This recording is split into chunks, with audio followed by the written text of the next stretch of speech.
This is the first two law enforcement officers lost in the history of Peach County. Killed in the line of duty, sacrificing it all for the safety of the Peach County community. Tonight, the Middle Georgia community remembers two officers who lost their lives 3 years ago. Good evening and thanks for watching WGXA News at 10. I'm Aaron Leedy. WGXA's Jayla Whitfield was at a memorial and joins us now with more tonight. Jayla. Aaron, on November 6th of 2016, Patrick Sondren and Daryl Smallwood lost their lives while responding to a call of a dispute between neighbors. They were both shot on the scene. The Peach County community has continued to mourn them ever since. Peacemakers, for they shall be called sons of God. Matthew 5:9. Those are the words left in the memorial to remember the lives of Patrick Sondren and Daryl Smallwood. Everybody that pulls up in front of this building will know who Patrick Sondren and Daryl Smallwood were.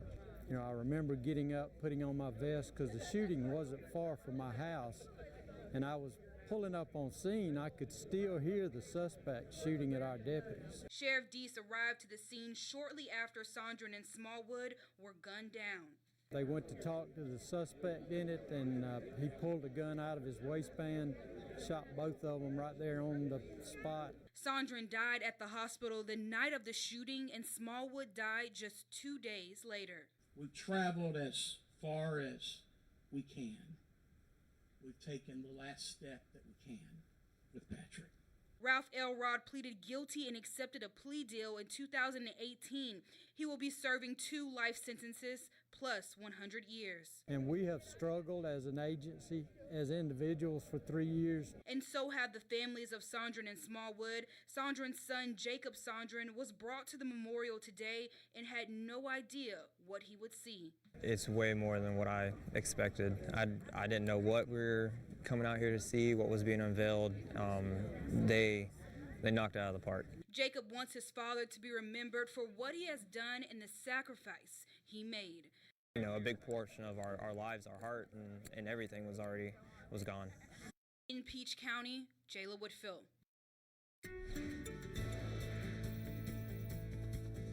Certainly still thinking of those families impacted 3 years ago this week. Welcome into the Skywatch Weather Center. Jeff Cox with you on this Wednesday night.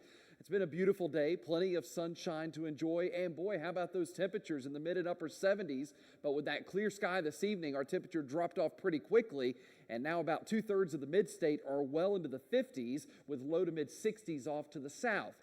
Now that we're there, we'll pretty much hold steady the rest of the night, and the reason why, cloud cover will move in overnight and keep us warmer than what you woke up to this morning.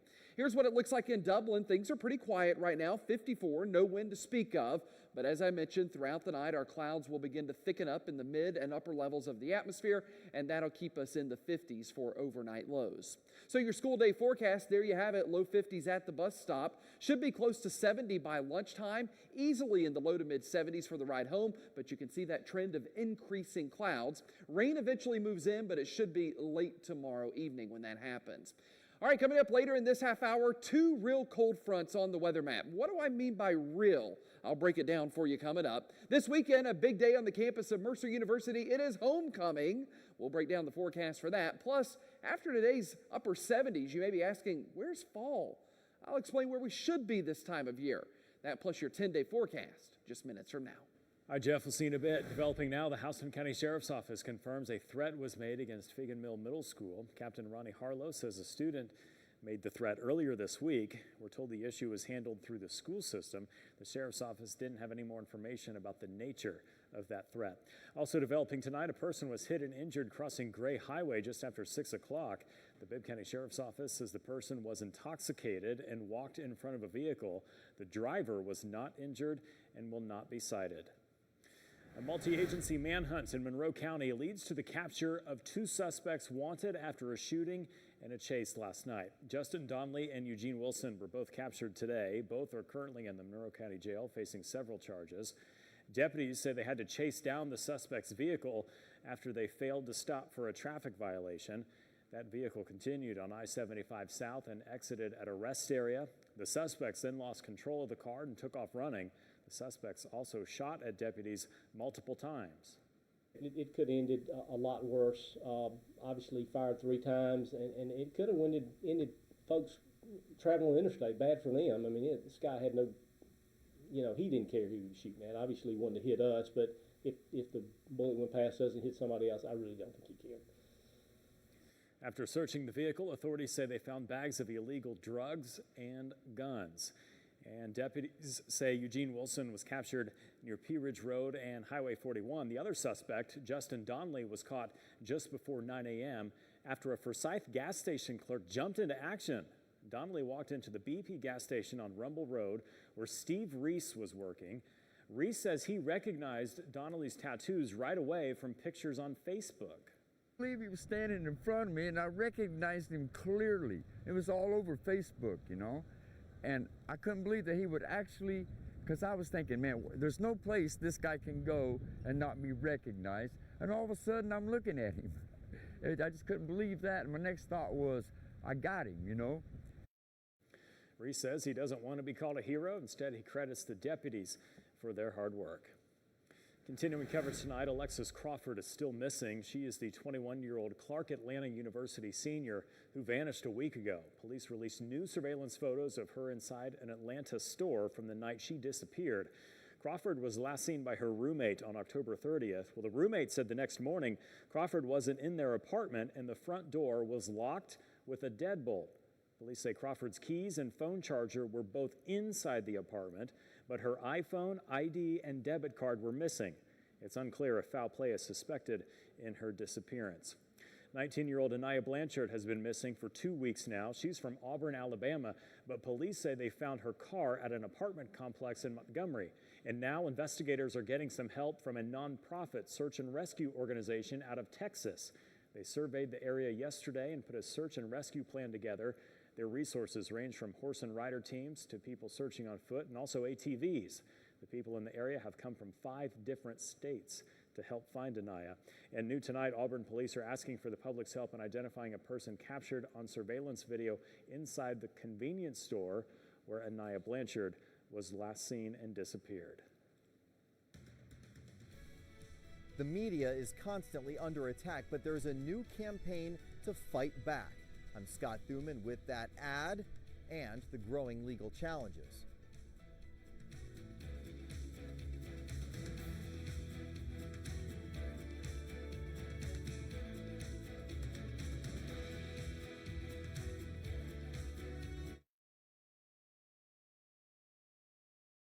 Every day we strive to bring you the news in a fast, fair, and honest way, although some argue that's getting harder to do in today's highly polarized and politicized environment. One group is now trying to make sure that you, the viewer, is still getting what you deserve. Sinclair's chief political correspondent Scott Thuman shows us the fights playing out in the courts and on your screen. We are fighting the fake news. You're CNN, you're fake news. You are fake news. It's been the president's go-to retaliation for unflattering coverage, and Democrats, too, have at times denounced the media. And then I wonder why the Washington Post, which is owned by Jeff Bezos, who owns Amazon, doesn't write particularly good articles about it. Amid the criticism, new research shows the freedom of the press is under attack, and reporters increasingly seeing access to public records either denied or significantly delayed. The climate is very rough for journalism today. Bruce Brown is the executive director of the Reporters Committee for Freedom of the Press, providing free legal help for journalists who believe they're being stonewalled. We're busier than ever, right? Because reporters don't have the kind of access to legal support that they used to. Their workload has skyrocketed from less than 10 active litigation cases a year to more than 40, just as overall faith in the media has edged lower. So the concern is that as public support drifts further down, the courts won't see these rights in exactly the same way. For the first time ever, the group, which had to double its staff, is pushing an ad campaign. Today, there are real threats to press freedom. To show the risks. And your right to know about the world around us. We want people to think about actively defending it. If she says the public doesn't engage, we're concerned that people will start to see chips away at the First Amendment that really affect how news organizations can tell the stories that we as people need to hear. In Washington, I'm Scott Thuman. Continuing coverage tonight from some of the key results from yesterday's elections in Middle and Southwest Georgia. We'll start in Bibb County, where a continuation of the special education tax easily passed. More than 3/4 of voters said yes. Also, the landscape of Warner Robins City Council is changing. Incumbent council member Tim Thomas has lost to Kevin Lashley in the Post 4 race, and the race for Warner Robins City Council Post 2 will be going to a runoff between Eric Langston and Charles Bibb. Washington County has a new sheriff. Joel Cochran was elected last night with 53% of the vote. He'll replace former Sheriff Thomas Smith, who died in August. And in Wilkinson County, a special tax for countywide projects passed with 55% of the vote, but a special tax for education purposes in Wilkinson County did not pass. The race for House District 152 is going to a runoff. That district covers part of Sumter and all of Lee and Worth counties. Jim Quinn and Bill Yurta will battle for that seat. In Dougherty County, the race for Albany's next mayor is headed for a runoff. Incumbent Mayor Dorothy Hubbard will be challenged by Bo Dora. In Berrien County, voters in Nashville have elected a new mayor. Taylor Scarborough has defeated incumbent Mayor Michael Richburg. For the latest election results, be sure and head over to our website. As we mentioned, Monroe County's T-Splost failed for transportation developments within the county. Final results show 52% of voters said no to the special tax. We spoke to one commissioner last night who said since it didn't pass, they'll probably have to raise property taxes. Well, some residents are now sharing their thoughts. It's definitely a concern. I know Monroe County, one of the appeals has always been lower property taxes, and that's the reason why a lot of people moved here. Certainly raising the property taxes is going to make it a lot harder on some people. Fortunate that one of those things is heading out of control. I'm not sure if it's because of lack of confidence in the distribution process or whether it was just lack of awareness that the SPLOST was being voted on. Here's a final look at those numbers again for the Monroe County T-Splost. 52% of voters there said no last night. Well, chances are that you have incurred slow internet at some point. In a story you'll only see here, how a rural Georgia county is fighting for faster internet speeds and more expansive coverage.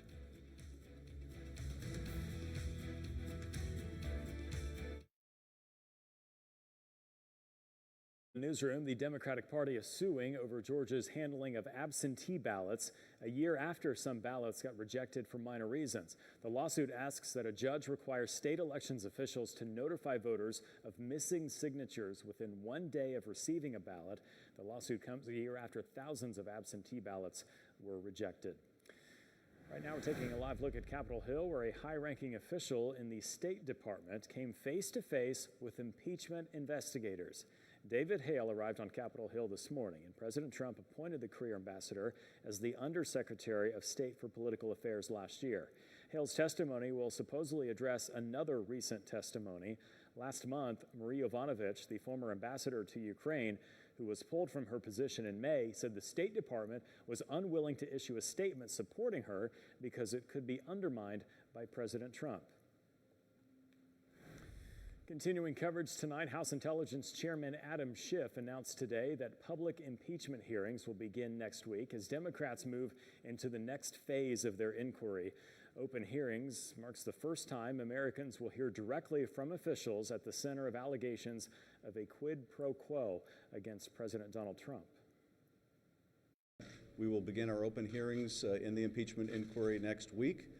We will be beginning with the testimony of Ambassador Taylor and Ambassador Kent on Wednesday, and we will have Ambassador Yovanovitch testify on Friday. These will be the first of the open hearings.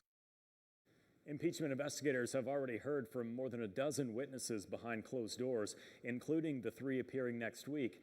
The House Democrats' impeachment inquiry was sparked by a July 25th call.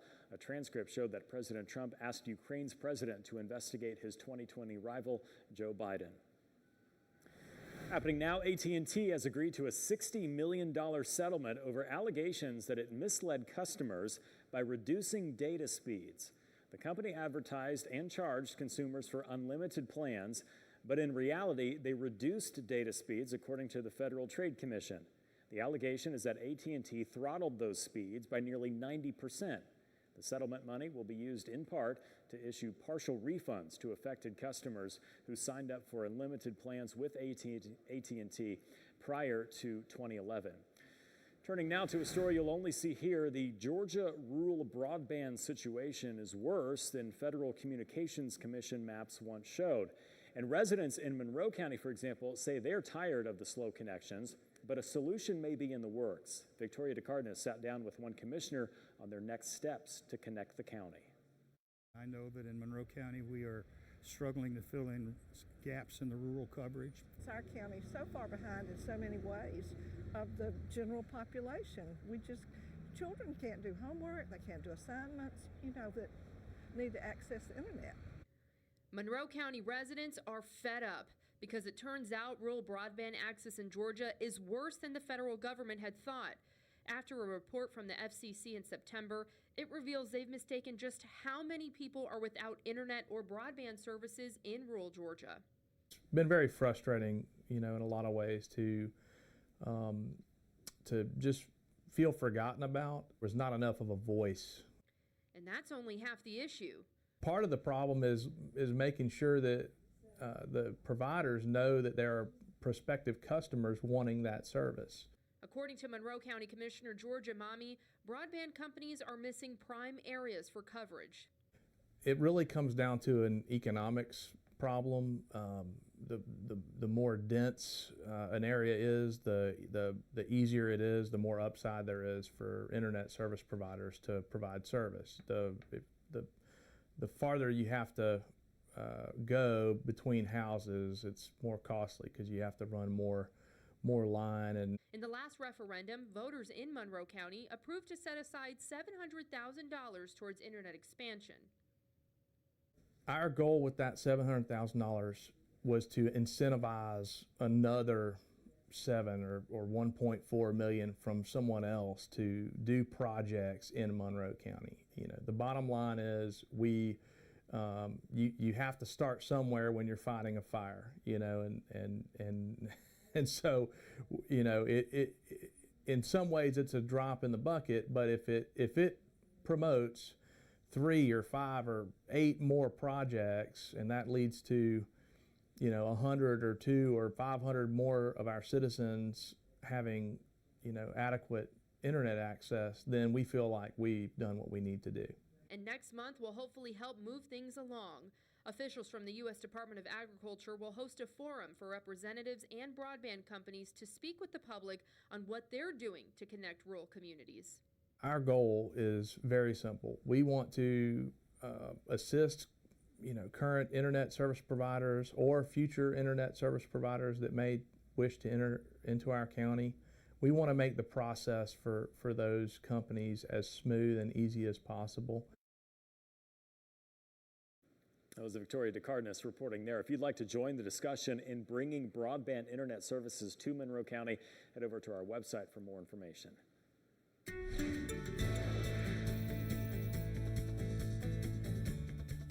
Current time 10:21. Jeff Cox with you on this Wednesday night in the Skywatch Weather Center. Not one, but 2 impactful weather systems headed for Georgia over the next several days, and both of them are going to bring some cold weather with it. The first comes in tomorrow night into Friday morning, the second early next week, and we'll feel both of them for sure. All right, first cold front comes in again tomorrow into Friday, and for us it means rain coming into the deep south, and behind it colder weather for the weekend. So let's time out tomorrow's rain. We'll start in middle Georgia. Here's our simulated radar. Notice the timeline. I'm starting at lunchtime tomorrow. Clouds are in place, but the rain really not expected during the daytime hours. We may get a spotty shower for the evening commute, but nothing widespread. And the newest data even shows a lot of the rain holding off until 9 or 10 o'clock tomorrow night. Once we get into the overnight hours, that's when the rain filters on through. We don't expect a lot of heavy rain, light to moderate, and I don't expect any thunderstorms. There will be a few lingering showers for the Friday morning commute, and then we'll dry out for Friday afternoon, and that'll set the stage for clearing heading into the weekend with colder weather pouring in. In middle Georgia, we don't expect a lot of rain, 1/10 to 1/4 of an inch. Isolated totals maybe to a 1/2 inch, but that's probably going to be a stretch. Not a big rainmaker. Let's go to southwest Georgia. Similar setup. Our simulated radar starting at lunchtime tomorrow. Cloud cover thickening up, but no rain expected. We'll have a couple of spotty showers for the afternoon. Then as we go into the overnight hours, that's when the rain becomes more widespread. Maybe a better chance of a couple of thunderstorms in southwest Georgia, but severe weather is not expected. And look at the timeline here. This is Thursday night into Friday morning at 2 a.m. So it will be wet for the morning commute in southwest Georgia, and then we'll taper the rain chance off as we go into the afternoon. Rain totals could be a little bit higher in southwest Georgia, closer to a ½ inch, especially towards Ashburn, Abbeville, and Fitzgerald, towards Wgxa as well. In the grand scheme of things, again, not a huge soaking. The bigger story is the colder weather that comes in. Then our second cold front comes in early next week, and this one is the real deal when it comes to cold front. So more rain. The timing for the rain with this system will be Tuesday, and then the cold weather pours in behind it, coming in from the Arctic.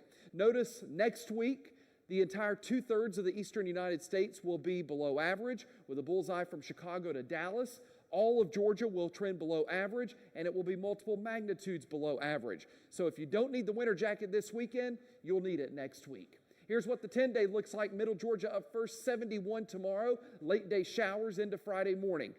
57 Saturday for Mercer's homecoming. Going to be chilly. More rain Tuesday, and then the bottom falls out with our first freeze of the season Wednesday morning. In southwest Georgia, rain chance Thursday night into Friday morning, a sunny weekend, more rain Tuesday, and then the cold stuff comes in starting Wednesday. More news and weather coming up after this break.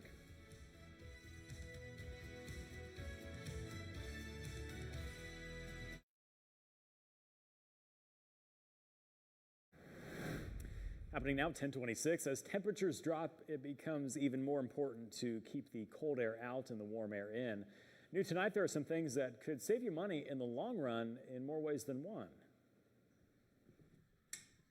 The indoor sound, that cold air, is here. The firing up of your furnace. All that wonderful heat rushing out of your vents, but if you don't make a few basic checks in your home, you may find your hard-earned money rushing out the door.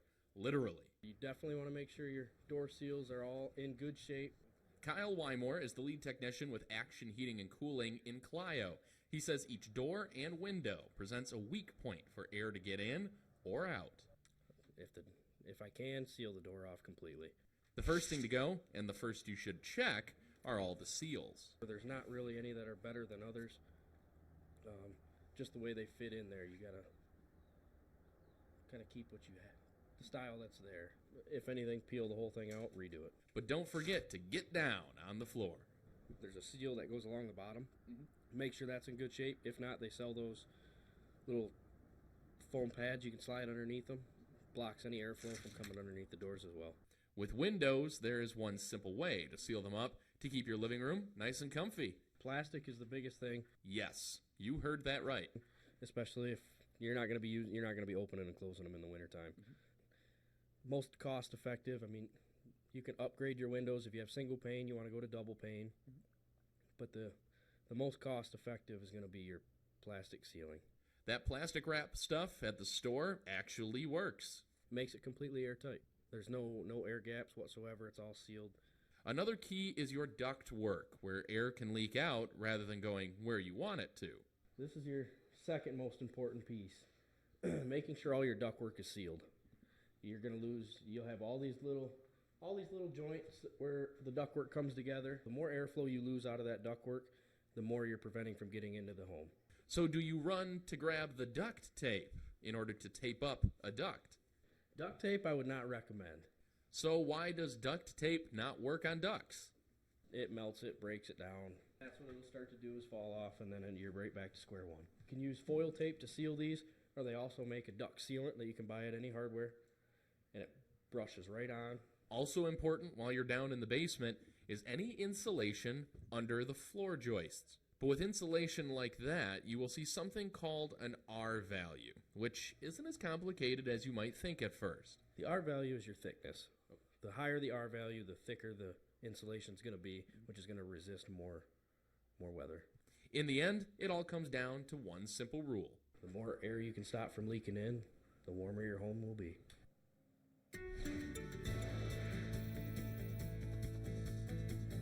Certainly some good tips there, and despite today's weather, winterizing your home, it's a good time to do that. After all, winter is coming. Many of you today are saying, Jeff, we were in the upper 70s and low 80s today. Where is fall? believe it or not, fall is here, and that's pretty common this time of year to have numbers as high as the 70s and 80s. But don't forget, the first 5 days were spent at or below average in the blue zone.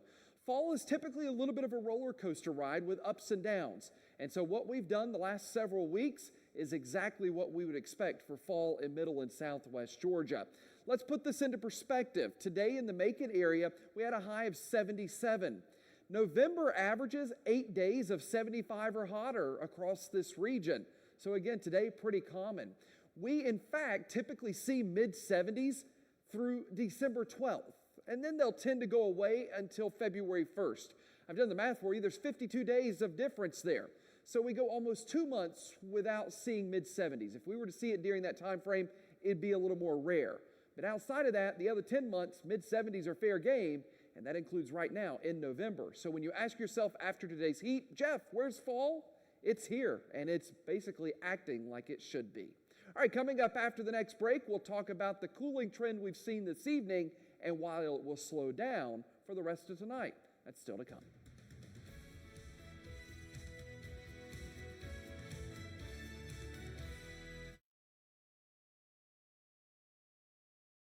Sacrificing it all for the safety of the Peach County community. Tonight, the Middle Georgia community remembers 2 officers who lost their lives just 3 years ago. Jayla Whitfield was at a memorial and joins us now with a closer look. Jayla. Yeah, Aaron, on November 6th of 2016, Patrick Saldrin and Daryl Smallwood lost their lives while responding to a call of dispute between neighbors. They were both shot on the scene. The Peach County community has continued to mourn ever since. Now, Peach County Sheriff D says until November 6th of 2016, no public safety officer had been killed in the line of duty in Peach County. Smallwood and Chandran were the first and hopefully the last. Everybody that pulls up in front of this building will know who Patrick Sondern and Daryl Smallwood were. And we have struggled as an agency, as individuals for 3 years, just trying to figure out what we could do to honor them and remember them.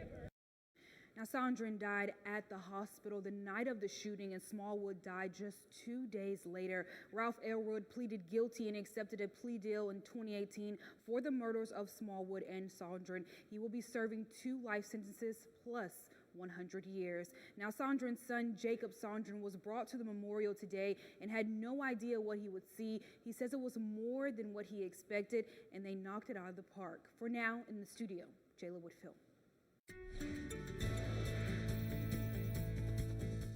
Jayla, thanks so much. Beautiful, beautiful dedication to them today, and certainly our thoughts go out to the families impacted 3 years ago this week. Jeff Cox with you on this Wednesday night. Boy, temperatures dropped off pretty quick tonight, didn't they? But overnight, they will not drop much further, and the reason why, clouds are moving back in. So after a beautiful day today, it will be a day of limited sunshine tomorrow. Right now, we find ourselves in the mid-50s from Warner Robins north. Once you drop south of Warner Robins, the low 60s are the theme tonight.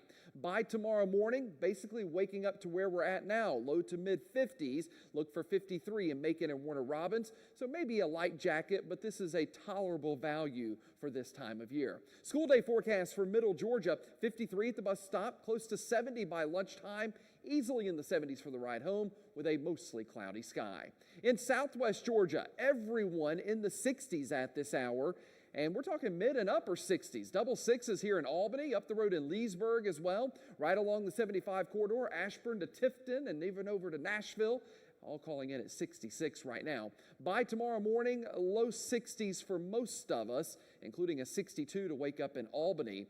As you jump north towards Americus, Cordell, and Abbeville, that's where we'll sneak into the upper 50s. So the school day forecast in southwest Georgia, low 60s generally at the bus stop. We'll add just above 10 degrees by lunchtime and mid to upper 70s for the ride home. But once again, those clouds really thickening up. Later in this half hour, not one, but 2 cold fronts coming in, and I'm terming them as real cold fronts. I'll explain why. This weekend, a big day on the campus of Mercer University, homecoming. We'll break down what you can expect for that. And for those of you loving the warm temperatures, maybe you're saying, where's fall? This doesn't feel like fall. I'll explain why it actually does. Plus, your 10-day is still to come. One college campus in southwest Georgia is still currently investigating an assault that happened to one of its students. And less than an hour ago, we learned that an arrest has been made in this case.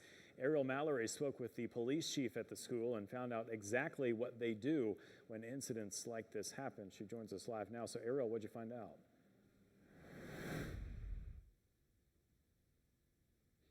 Yes, Aaron. Now, we did just get word that just a few hours ago, 5 arrests were made in connection to that incident that involved Tyler Ellis that had happened here in Americus on Halloween night. 23-year-old Chasen Worsom was arrested today and charged with aggravated battery. Now, the other 4 arrests do involve university students. They were charged with misdemeanors. Now, the police chief, Mike Tracy, says anytime incidents like this happen and it involves a student's safety, they take the matter very personally. Ellis did suffer from multiple fractures and brain bleeds from that assault. Now, Michael Tracy has been the police chief here for the last 9 years. He says anytime incidents like this happen, they are not taken lightly, and although the police department does not take any part in disciplinary actions, their response is to make sure the correct measures are taken. Our response would be geared to what police officers do. We go all out. So we've actually been on about a 3 or 4 day blitz on this case, and hopefully we'll bring it to some kind of successful conclusion within the next couple of days.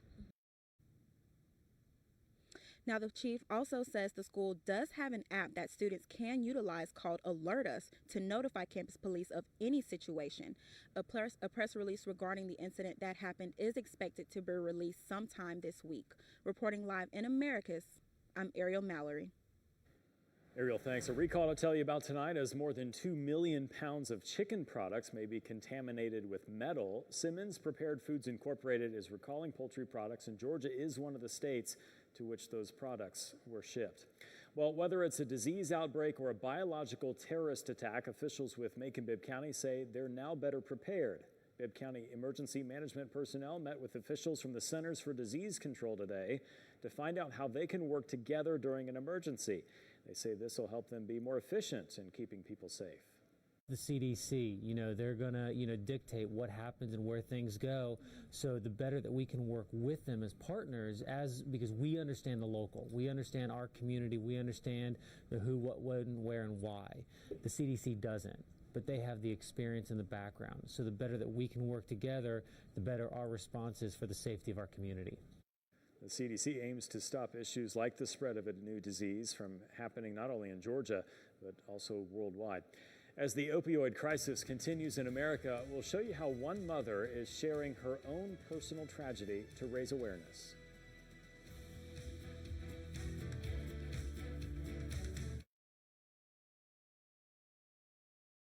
In parts of southwest Georgia, cases of opioid and street drug use have spiked drastically. Just last month in Dougherty County, heroin and opioid cases reached record highs. Dougherty County first responders say they've used more Narcan in 1 month than they have in previous years. Although Narcan is not totally effective in saving every overdose, officials urge people to call 911 as soon as possible if they see someone who has abused drugs. 17 people die each day from opioid overdoses just in Florida, and behind the numbers are the faces of those affected by the crisis. Rebecca Castor talked to a Pensacola mother who lost her daughter to an addiction. Gigi Velarde was only 24 years old when she died. It's a tragic story of addiction that can affect even the most loving of homes. Leslie and her husband adopted Gigi at birth. She was always a challenging child. From the time she was about 5 and started at MB Cook, she was challenging. She just had a wild spirit, and looking back on it, and I see that better and wish I had done it better. Leslie says her daughter's interest in drugs began at an early age. I know that she dabbled in drugs probably since she was about 13. So I knew that, and we had many discussions and problems with it. From the addict's mouth, which is her mouth, she said that after she had our grandson, Jonah, she was prescribed opioids, and during her recovery, which was a C-section birth, she became hooked. And the addiction only got worse. It snowballed quickly from the oxys to whatever pills she could get her hands on, to a friend introducing her to heroin. This lasted several years, with Gigi in and out of rehab. until tragedy struck the family on Leslie's grandson's 4th birthday. We had made plans the night before to do special things for his birthday. And I started calling her at 7 and she wasn't here, and 8 and 9 and 10 and 11, 12, I mean all day long. And I was afraid to drive by because I knew I would see her car and it would make me mad because she was sleeping, right? She slept a lot. And it got to be time to actually do real birthday stuff, birthday cake, and she wasn't here, so I got in my car. I went to her apartment and walked in and found her. Now, only 9 months after her death, the family is adjusting to life without Gigi. She was such a force, in and out of rehab, in and out of addiction, and in and out of, daily life, that it's empty. It's like living with a tornado, right? It's just constant swirl of chaos and drama, and when that's gone, it's very calming. I'll say that things are a lot calmer around here, but it leaves a huge void. It's a crater. Leslie hopes that being honest about her daughter's death will show other parents that addiction can truly happen in any home. It doesn't matter your socioeconomic status. It doesn't matter what your job is. Your child is going to be either predisposed for addiction or not. It's just, that's how I feel. And you just have to watch and make sure that you're going to do an early intervention. Purpose after prison, how one woman is giving hope to a young woman nationwide after serving time.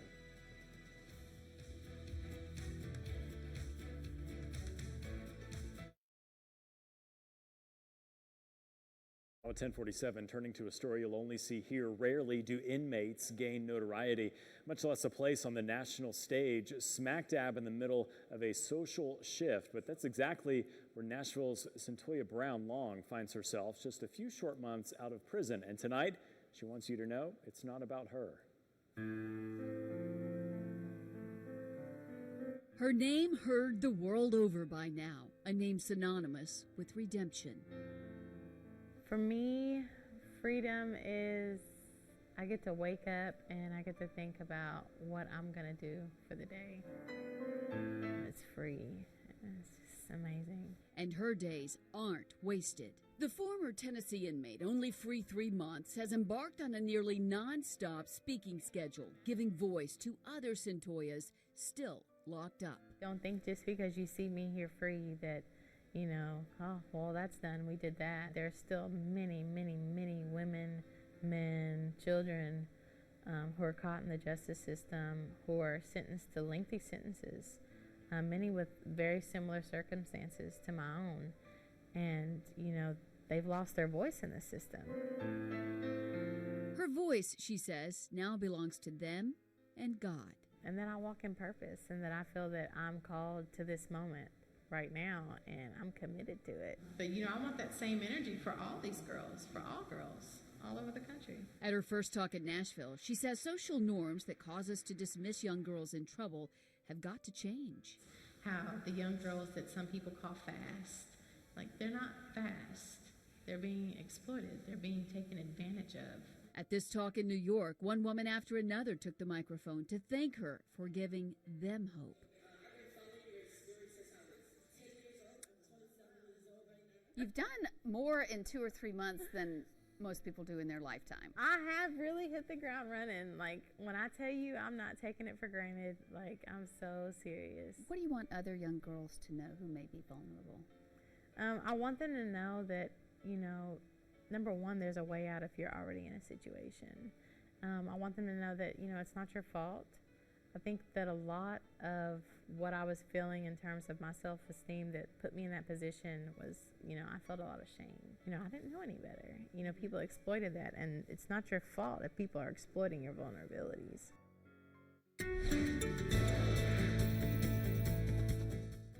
Current time is 10:50. Our weather team will be busy the next few days tracking 2 cold fronts that will really live up to their name. I'm calling them real cold fronts. We're getting to that time of year where they will live up to their name and bring in some colder weather. And the second one, which moves in early next week, my goodness, we are going to feel every bit of the cold weather. And it's not just us, it's making national headlines for the impact the cold is going to have. First front moves in tomorrow through Friday. It's lining up to our west. Rain will move in ahead of it. Not a lot of rain expected, but there will be some wet weather to come with it. So let's time it out for you hour by hour. Here's our simulated radar. We'll start in middle Georgia. Notice the timeline here, lunchtime tomorrow. Clouds are in place, but the rain not here yet. We could have 1 or 2 spotty showers for the evening commute, but nothing widespread. The better chance for rain comes in tomorrow night in the overnight hours, and then it will move through during the overnight, and we'll start to taper off the rain in time for that Friday morning commute. We should be dry Friday afternoon, staying mostly cloudy, but will be drying out. So most of daytime Thursday and daytime Friday are dry in middle Georgia. It's an overnight rain threat. How much rain do we expect? Not a lot. We're here on the lowest end of the greens here, so about 1/10 to 1/4 of an inch of rain expected. Nothing widespread as far as heavy rain is concerned, and no thunderstorms either. In southwest Georgia, we'll simulate the radar here. Starting at lunchtime tomorrow, clouds are in place. Notice a couple of showers for the afternoon commute, but similar story. Most of tomorrow will be dry. Tomorrow night, the rain starts to come in. This is 2 o'clock Thursday night into Friday morning. Could hear a few rumbles of thunder in southwest Georgia, but even then the threat is pretty low and severe weather is not expected.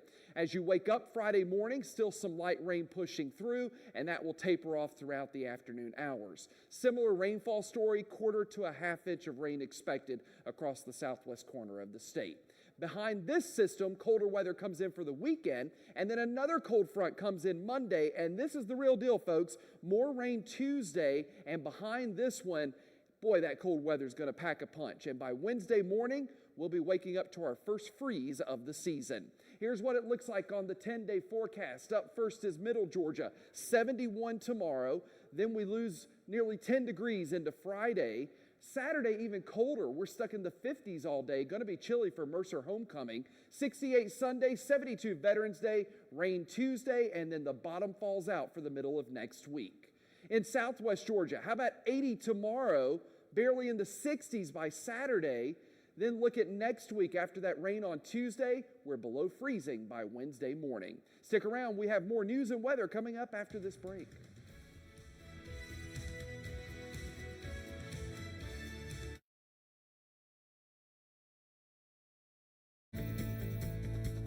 Welcome back. Current time is 10:55. Boy, we had some really warm weather today. Upper 70s and low 80s. Many of you asking, where's fall? Well, it turns out fall is right here, and what we did today is not all that rare. Check out the temperature history here. Today's high in Macon, 77. That's 5 above average.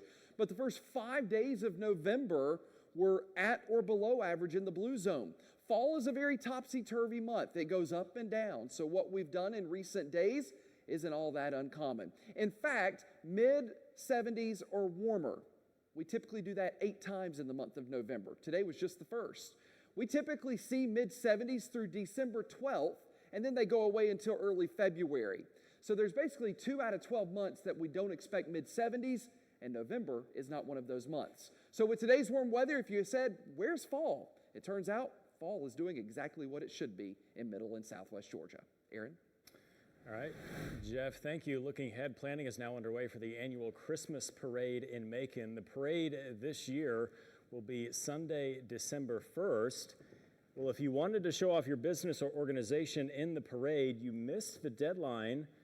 The deadline for entries was actually today by close of business at 5 p.m. We are a proud sponsor of that parade. We will be broadcasting that parade live, as we did last year. And again, coming up on December 1st.